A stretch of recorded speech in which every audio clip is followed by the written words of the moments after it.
Mississippi police chief said he shot that N-word 119 times, said that if you kill an MFer in cold blood, I will cover it up for you, and a lot of other things. I have the audio. Here's that police chief now.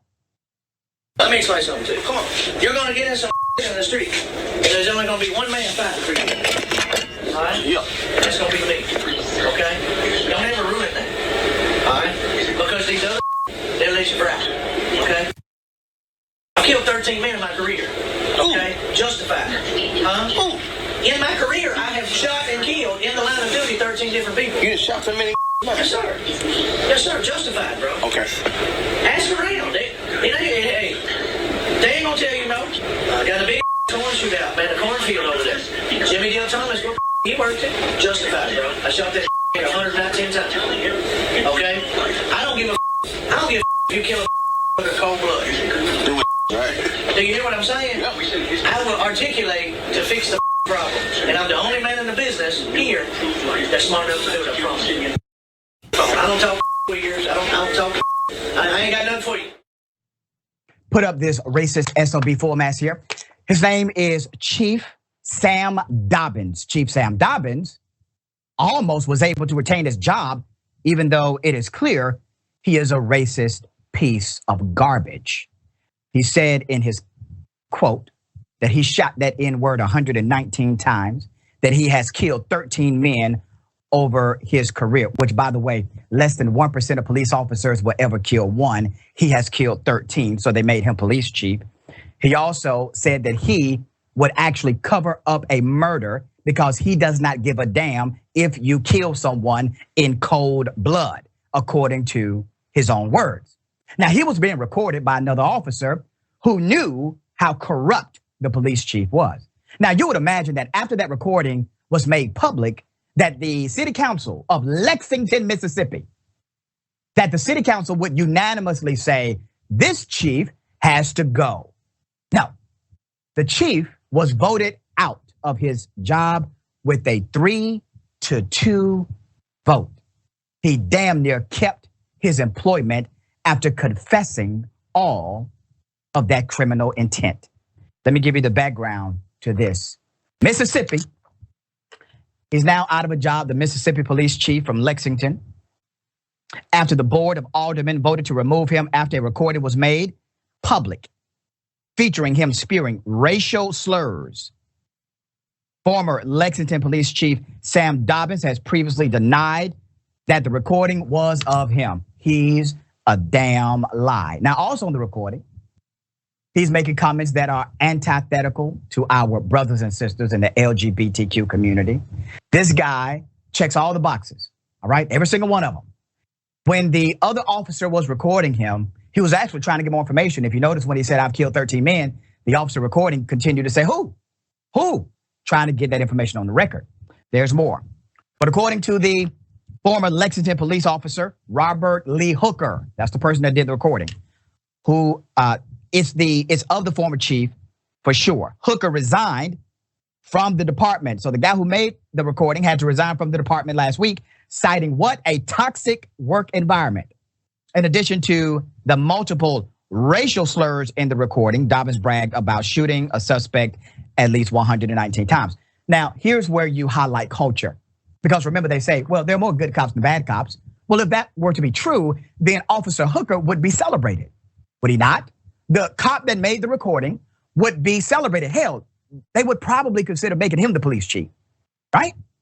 If there are more good cops than bad cops, if the culture is not actually corrupt, but if the culture is actually righteous and good, that means that the good action of Officer Hooker will be celebrated by the city and by the police, but it is not.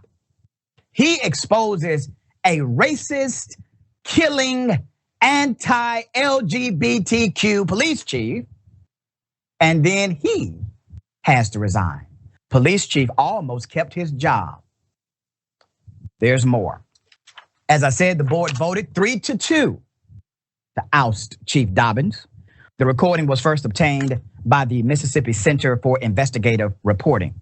Officer Hooker from the department resigned from the department last week, citing a toxic work environment. Lexington Mayor Robin McCrory did not want to be interviewed, but said the leaked audio led to Dobbins' termination. Now, you don't think the mayor was aware of how racist Dobbins was?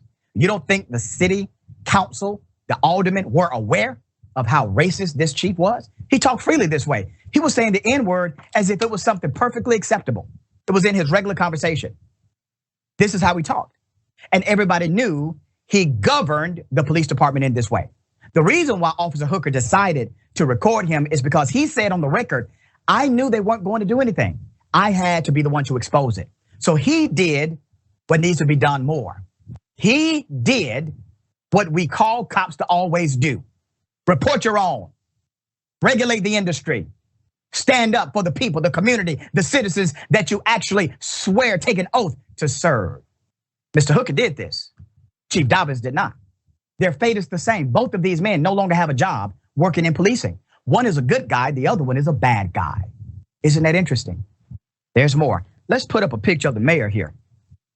All right. So this is a screenshot of Mayor Robin McCrory. Okay.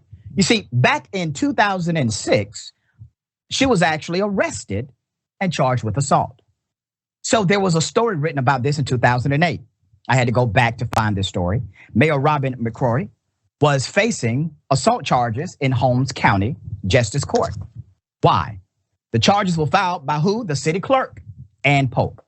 After an incident on November 18th, apparently the two government officials engaged in a physical shoving match during a dispute about voided checks.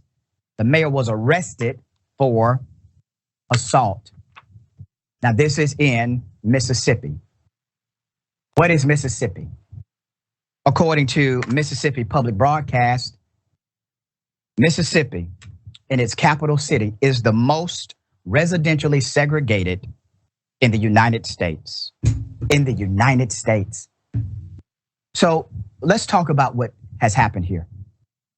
You have a decent cop who exposes a very evil cop. The cop now loses his job. He gets voted out 3-2, almost kept his employment. There's no real outrage from law enforcement that this was an actual chief among their ranks because they knew how he did business. Now here's my question. This is going to go away because the chief no longer is employed there. But now he has opened the door for investigations. Who are the 13 people he killed? Because he's obviously racist. Did he have bias in these killings?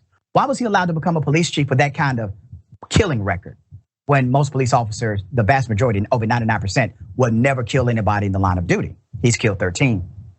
Why was he allowed to continue to serve in that capacity when it was common knowledge how racist he was, how he had views that were adversarial to members of the LGBTQ community? These things were well known about this chief. The reason why he was able to serve, the reason why he was able to be their leader is because the culture protects him. You don't simply have a policy dynamic, you have a cultural issue. And we're exposing them from top to bottom. Now, where's the investigation into this damn chief, the criminal investigation that should be launched by the state authorities of Mississippi and the federal government? Where is it? Where are they? All right.